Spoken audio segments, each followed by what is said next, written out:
ولا تمشي فوق الأرض إلا تواضعا فكم تحتها قوم هم منك أرفعوا ഭൂമിയിൽ വിനയത്തോടെ നടക്കണം മനുഷ്യ.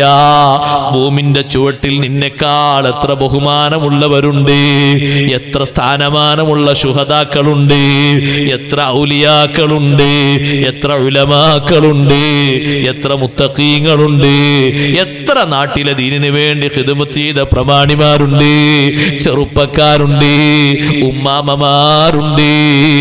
അവരൊക്കെ ജീവിച്ച ഭൂമിയിലാ ഞാൻ ഈ നടക്കുന്നത് എന്നൊരു ബോധം വേണേ. വൈൻ കുന്ത ഫീ ഇസ്സിൻ വഹിർസിൻ വമൻഅതി ഫകം മാത മിൻ ഖൗമിൻ ഹുമൂ മിൻക അംനഊ. നീ നല്ല ശക്തിയിലും നല്ല പ്രൊട്ടക്ഷനിലും നല്ല ആൾവലയത്തിലും നല്ല കരുത്തിലുമാണ് ജീവിക്കുന്നതെങ്കിൽ നിന്നേക്കാൾ എത്ര കരുത്തന്മാര് മരിച്ചു പോയിട്ടുണ്ട്, എത്ര അംഗബലമുള്ള ആളുകൾ പോയിട്ടുണ്ട്, എത്ര കാവൽഭടന്മാരുള്ളവർ പോയിട്ടുണ്ട്. അതൊന്ന് ചിന്തിക്കണേ മനുഷ്യ. ഈ ആയത്ത് തെളിവെടുത്തിട്ട് അഹങ്കാരത്തിന്റെ ഒരു നടത്തവും അല്ല പൊരുത്തപ്പെടാത്ത ഒരു ഭാഷയും നീ സ്വീകരിക്കരുതെന്ന് പറഞ്ഞില്ലേ? വലാ തംശി ഫിൽ അർളി മറഹാ.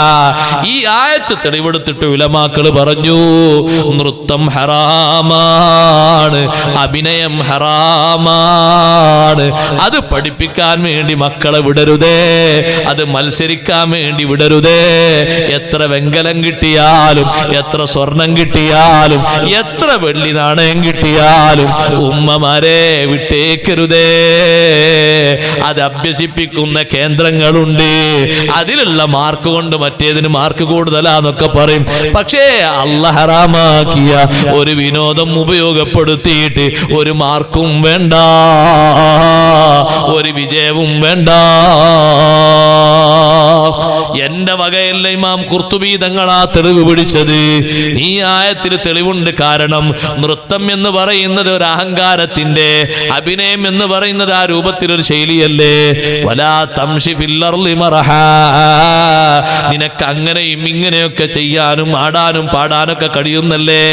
പരിധി വിട്ട സന്തോഷമാണ് മറഹ് എന്ന വാക്കിന് ഇമാം റാസി തങ്ങൾ നൽകിയ നിർദ്ദേശം. അശദ്ദുൽ ഫറഹി, സാദാ സന്തോഷമല്ല, അതിര് കവിഞ്ഞ സന്തോഷം. അതൊരു മുഅ്മിന് ഈ ലോകത്ത് പറ്റുമോ? അതിര് കവിഞ്ഞ സന്തോഷത്തിന്റെ ലോകം ഇതല്ല. ആ ഒരു സന്തോഷത്തിന്റെ ലോകം വേറെ വരാനുണ്ട്. ഇത് വിനയത്തിന്റെ ലോകമാണ്, പരിമിതമായ സന്തോഷത്തിന്റെ ലോകമാണ്.